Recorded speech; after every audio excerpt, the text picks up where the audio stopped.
Pernahkah mendengar istilah Malacca Dilema? Ada yang tahu, ada yang tidak tentunya. Oke, nggak apa-apa. Saya akan memulai video ini sesuai dengan janji saya untuk mengingatkan tentang Malacca Dilema atau Selat Malaka pentingnya bagi Cina. Setelah pemimpin besar Cina Deng Xiaoping menggaungkan reformasi ekonomi Cina, maka Cina menyadari bahwa Cina bergantung pada energi dari luar Cina. Sayangnya, Cina tidak mempunyai cukup cadangan energi nasional, baik itu berupa BBM, batu bara, uranium nuklir yang saat ini dapatnya dari Mongol, dan 85% harus diambil dari luar Cina. Mulailah mereka membangun strategi tentang minyak, gas batu bara, dan sumber energi lain, termasuk uranium. Gas dari Myanmar dan Pakistan ditarik namun tidak bisa dipipakan melalui sisi timur Cina, hanya sebagian barat Cina dan tengah yang saat ini banyak penduduknya. Sebagai catatan, 70% penduduk Cina berlokasi di sisi timur Cina, ke arah utara dan selatan. Semua daerah industri di tepi pantai pelabuhannya sisi timur. Karena itu infrastruktur yang dibangun semua di sisi timur dan semua menyambung wilayah industri. Semuanya jalanan, kereta api, pelabuhan laut, semua di sisi timur adalah untuk penunjang industri dan niaga. Mereka meniru Amerika tahun 40-an dan tahun 60-an. 20 tahun Amerika membangun criss-cross, jalan bebas hambatan di seluruh Amerika dan kereta api. Dan itu adalah semua menyambung jalan industri dan kebutuhan logistik. Itu yang terlebih dulu, bukan untuk kebutuhan kendaraan pribadi. Itu adalah strategi Cina dan itu adalah strategi Amerika. Cina menarik gas dari Pakistan dan Timur Tengah akhirnya harus dibuat dalam bentuk LNG karena jalan laut lebih murah.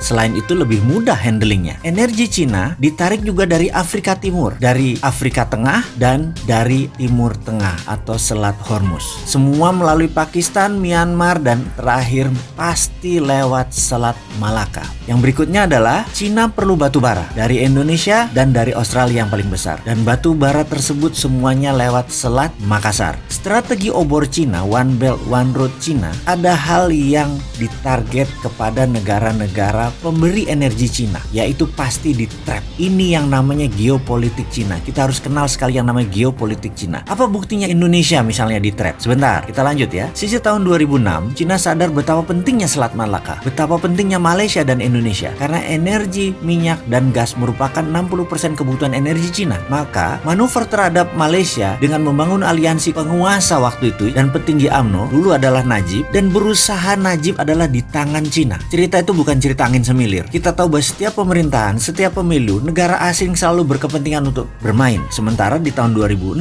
Indonesia itu masih American boy banget. Cina tetap pintar. Dia merangsek perlahan dan Cina dapat batu bara gede-gedean di zaman waktu itu. Oke, sejauh ini kita mulai mendapatkan beberapa buah fakta. Fakta pertama, pentingnya Selat Malaka bagi Cina. Fakta kedua adalah pentingnya batu bara Indonesia untuk Cina. Sekarang kita mengandaikan, kalau Anda adalah Xi Jinping, Presiden Cina saat ini, apakah Anda tidak akan mencoba mengendalikan Indonesia dan Malaysia? Jawabannya adalah harus. Sekarang kalau kita jadi Indonesia, apa manfaat yang Indonesia dapat dari Cina saat ini? Rasanya berat sebelah. Cina dapat lebih banyak manfaatnya. Cina dapat Selat Malaka, Cina dapat batu bara, surplus perdagangan Cina lebih besar, kita impor semuanya dari Cina. Secara dagang kita tekor, secara pemanfaatan lahan kita tekor, secara sumber daya alam kita tekor. Belum lagi strategi pinjaman Cina. Bayangkan, kita secara fisik meminjam uang proyek dari Cina. Begitu pinjamannya selesai, proyeknya terdepresiasi bahkan nilainya jadi nol. Jadi apa yang kita dapat? Gak ada dapat apa-apa. Kemudian kita bisa melihat bahwa kalau kita protes ke Cina, mereka tidak boleh lewat Selat Malaka, mereka muter lewat Papua